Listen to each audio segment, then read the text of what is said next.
Bom dia, quinto ano. Como vão vocês, crianças? Espero que estejam bem e que estejam se cuidando. Hoje continuaremos falando sobre a mineração no Brasil e falaremos sobre o controle das minas na página 253 do módulo 2 de vocês. Aqui vem dizendo o seguinte, que a exploração das minas era controlada por Portugal, que tinha como objetivo arrecadar o máximo de riqueza possível por meio da cobrança de impostos. Para pagar menos impostos, muitas pessoas passaram a contrabandear. O que é contrabandear? É realizar um comércio proibido, ilegal do ouro, escondendo parte do metal encontrado.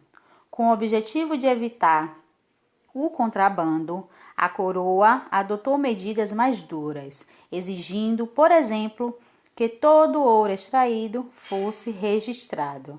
Observem essa imagem aí na página 253. Aí são barras de ouro registradas com marcações da coroa portuguesa.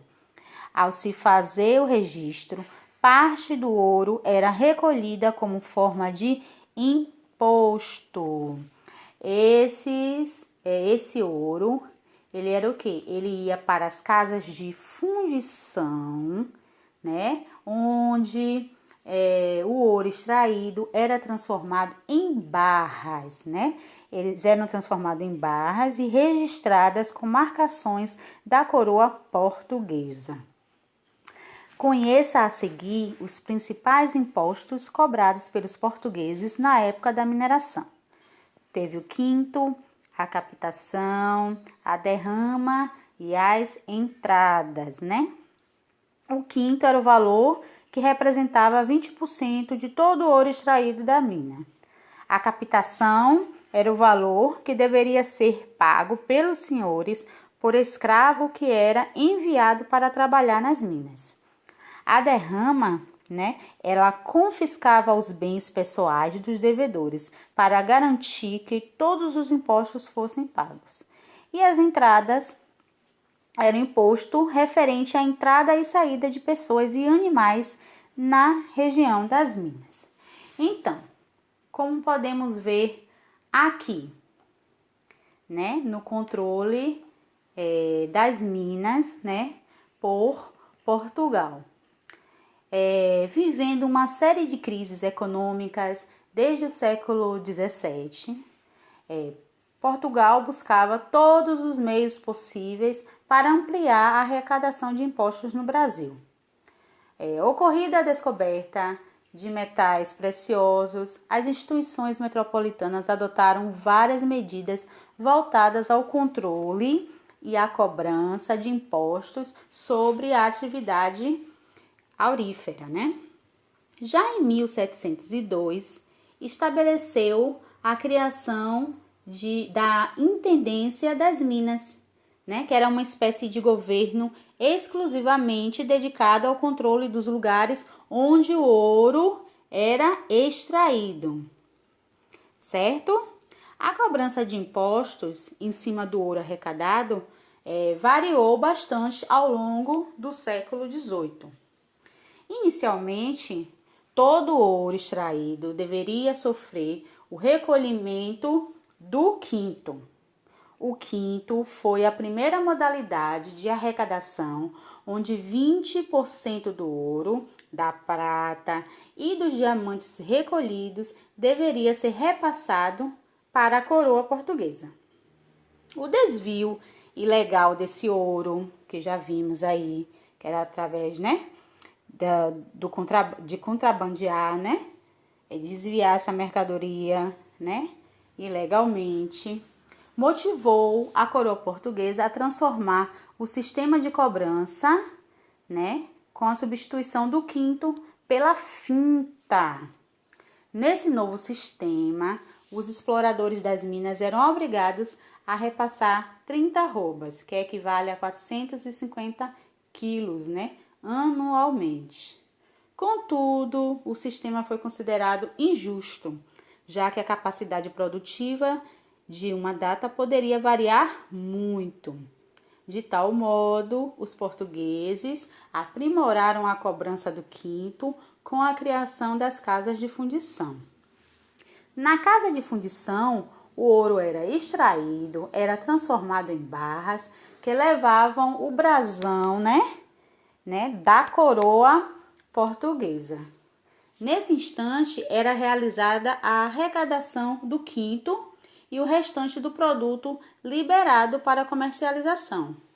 Com o passar do tempo, a intensificação das atividades, de contrabando e a escassez das minas levaram os portugueses a adotarem sistemas de cobrança ainda mais rigorosos, sempre mais rigorosos, Além do quinto, os produtores teriam que então pagar mais impostos, como o sistema de captação, Que o sistema de captação, o explorador das minas deveria repassar uma quantidade de ouro proporcional ao número de escravos que tivesse sob a sua propriedade.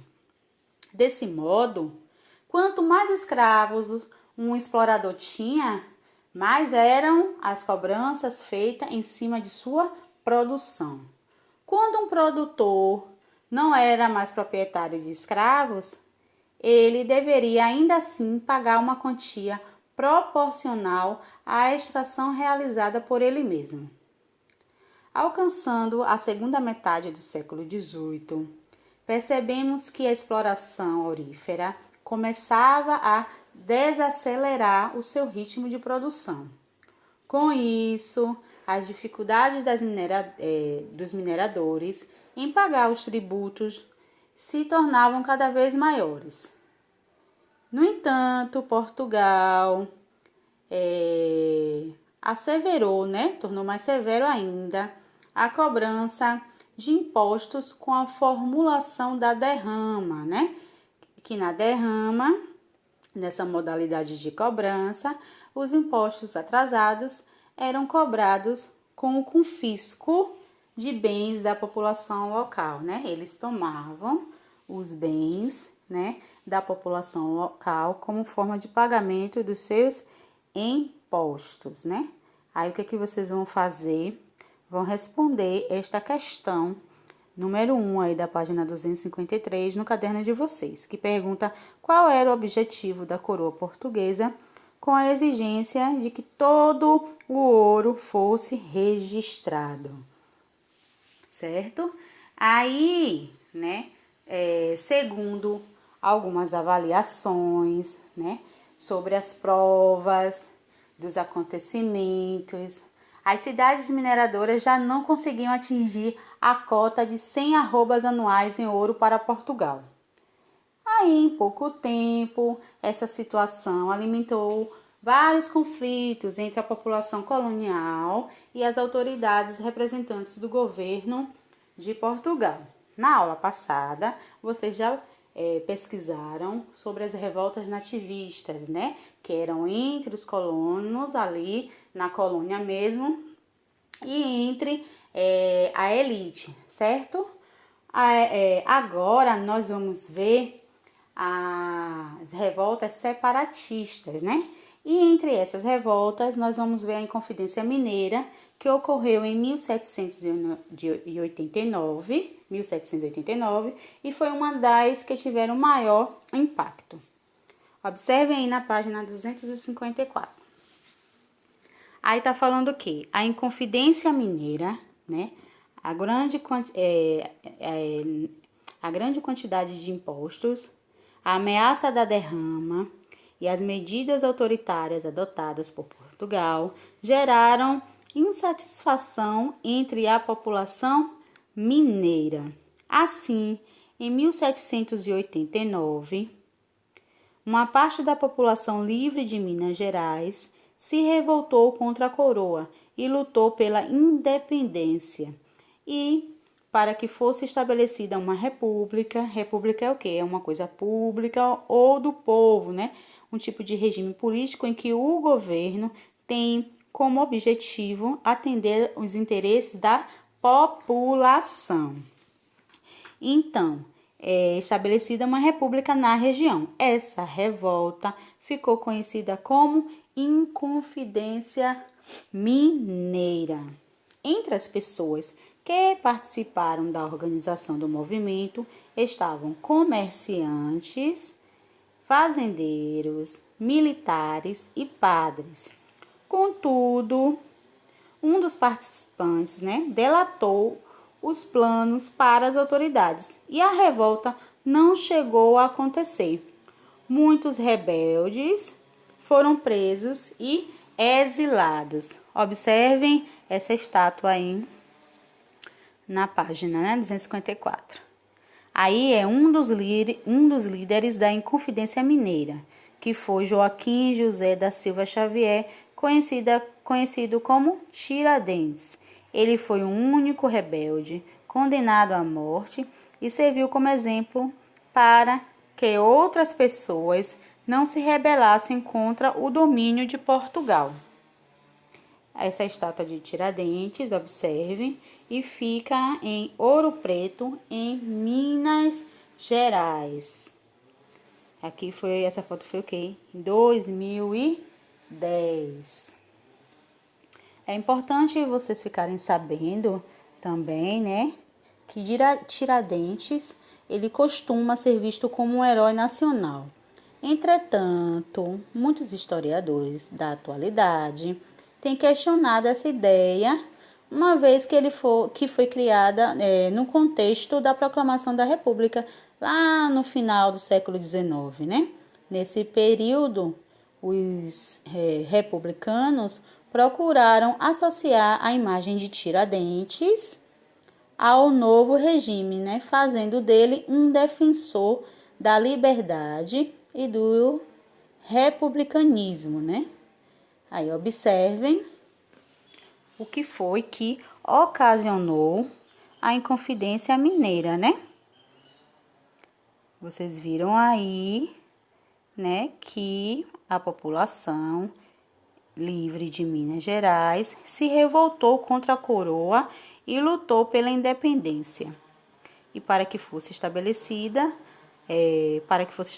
o quê? Uma república na região, onde pudesse responder, dar uma resposta aos interesses da população. Logo após veio o quê? A Conjuração Baiana. Na Conjuração Baiana foi o seguinte: a insatisfação contra o domínio português não acontecia somente na região mineira. Em Salvador, por exemplo, também teve início um movimento de revolta, a chamada Conjuração Baiana, ocorrida em 1798, que reuniu grupos populares, além de pessoas da elite. A elite era a minoria privilegiada que exerce domínio em determinado grupo.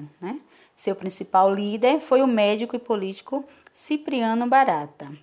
As reivindicações dos rebeldes incluíam o direito a salários mais justos, a libertação dos escravizados e a proclamação da República. Porém, antes que a revolta acontecesse, os conjurados foram descobertos e punidos, certo? Eles foram descobertos e foram punidos, E aí, a partir, desse estudo da Inconfidência Mineira e da Conjuração Baiana, vocês vão responder a questão 2 no caderno de vocês. Vocês vão comentar as diferenças entre a Inconfidência Mineira e a Conjuração Baiana, Se a partir das informações que tem aí no seu módulo vocês não conseguirem responder, vocês podem pesquisar por outros meios, Observem a página 255. Na página 255, vem aí cidadania no dia a dia. E vem falando dos impostos da atualidade, dos dias atuais. Como vimos, no século XVIII, a população de Minas Gerais pagava vários impostos ao governo português. Atualmente, continuamos a pagar muitos impostos no dia a dia. Você sabe como isso funciona? Você sabe para que serve? Os impostos são uma quantia paga pelos cidadãos ao governo para que seja possível o investimento em vários setores como a saúde, segurança e educação. Assim, quando pagamos impostos, eles devem ser revertidos em determinados serviços públicos. Alguns impostos são pagos sobre os valores de imóveis, composto predial e territorial urbano, que é o conhecido IPTU, ou de meios de transporte, impostos sobre a propriedade de veículo automotor, conhecido como IPVA. Outros impostos já estão inclusos nos preços dos produtos consumidos diariamente. Veja o gráfico abaixo. Então, aí está dizendo o quê? Que tudo que consumimos tem uma taxa de imposto. Observem aí o gráfico de vocês. No gráfico de vocês aí, ó, do módulo 255, vem mostrando produtos que consumimos no nosso dia a dia.